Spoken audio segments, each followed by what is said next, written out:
I wanted to know one thing. Why do some people fail every time they try to change their life, while others just seem like they've got everything in the bag? I started thinking about it and realized there has to be a practical set of principles, or else no one would ever be able to change. So I set out on a journey to figure it out. The first place I went to was YouTube. I was told I needed to disappear and become a monk. Yeah, that wasn't gonna work for me. I almost started to think that it was just a matter of willpower after all. But then I found this book. It holds decades of research and stories of people changing their habits. It boils it all down to 6 key principles. The first principle is motivation. If you're motivated, then you should be able to change your life, right?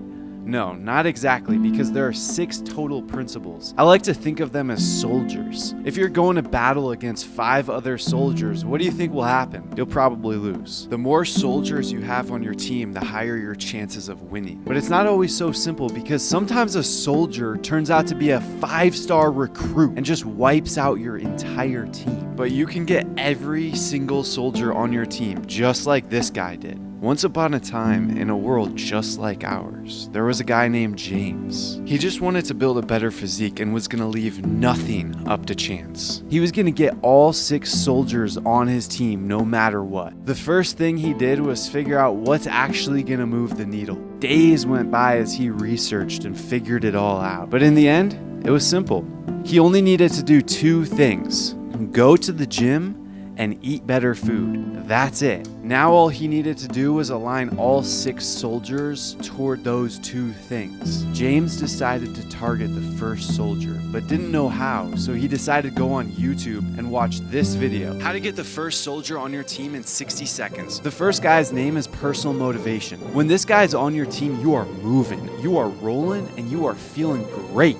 But when he's not on your team, everything just feels impossible. If you want to feel motivated, then learn to feel good about good things and bad about bad things. It's possible to change how you feel about literally anything, even if it feels unnatural. For example, it's unnatural to brush your teeth.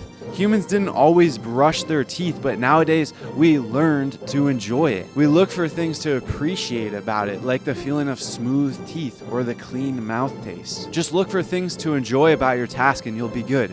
But if there's something you're trying to avoid, like eating junk food, then you should look for things you don't like about it. Like that stomach ache you get after eating too much, or how you never feel truly satisfied, no matter how much you eat. That was how to get the first soldier on your team in 60 seconds. After watching that video, James knew what to do. He started to think about his training in the long term, instead of just focusing on what results he's seeing now. This got him to settle in for the long run and allowed him to enjoy the simple act of training his body. He started enjoying the little things, like the feeling in his muscles after the workout. Even seemingly irrelevant things like locking up his bike every time started to make him feel even more motivated. He also allowed himself to enjoy eating healthy. Even with this newfound motivation on his side, it was still fragile, so he got back on YouTube to watch this video. In less than 60 seconds, you'll have officially recruited the second soldier on your team. His name is personal ability. If you know how to do it, then you can do it.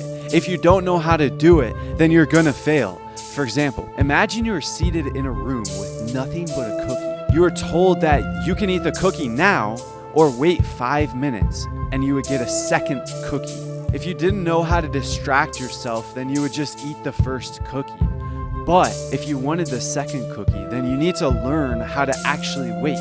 This is a skill that takes practice. Another example could be if you wanted to start eating healthy but didn't know how to make any healthy meals. If you don't know how to eat healthy, then you're just not gonna eat healthy. Just looking it up and practicing it a few times will immediately increase your chances of eating healthy. That was how to recruit the second soldier onto your team in less than 60 seconds. That video was very enlightening for James. He realized that he needed to learn a lot of things, like how to actually lift weights properly.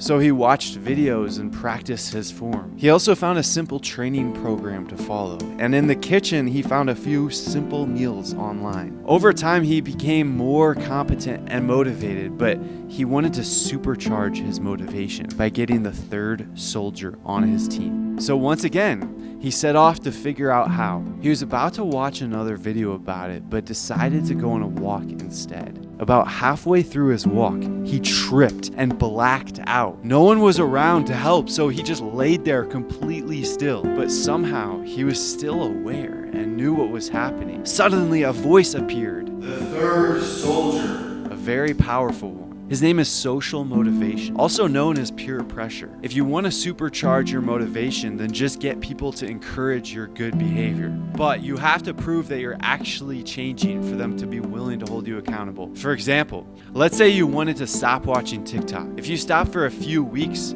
people probably won't notice. But if they try to show you a video and you say you don't watch TikTok, then they'll make a mental note of your sudden change of behavior. If this happens enough times, then they will start to hold you accountable. If one day you decide to watch some TikTok, they'll catch you in the act and try to hurt your ego by saying, "I thought you didn't watch TikTok."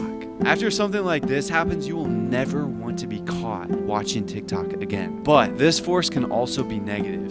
If you eat unhealthy, it can be intimidating to start eating healthy. When someone offers you some chips and you decline, they'll try to reinforce your old identity. They're not convinced that you actually changed because you haven't earned it yet. They'll say something like, "Wait, I thought you loved chips." Unless you intentionally create an environment where everyone is serious about growing and holding everyone else accountable, then you'll have to earn your social accountability. James woke up from his vision feeling a new sense of understanding. He now understood that he might experience resistance from others when he tries to change his behavior. But if he keeps moving forward, eventually people will accept his new identity and even keep him accountable. One day he missed a workout, and when he came back the next day, someone asked him where he's been. This lit a fire inside of him. He was not gonna fail again. That's the power of social motivation. Time for another video for the next soldier. The fourth soldier will be on your team in less than 40 seconds. This one's called social ability, and it's all about being enabled by others. For example, let's say you and your friend are both into lifting weights. You research and learn a lot. Then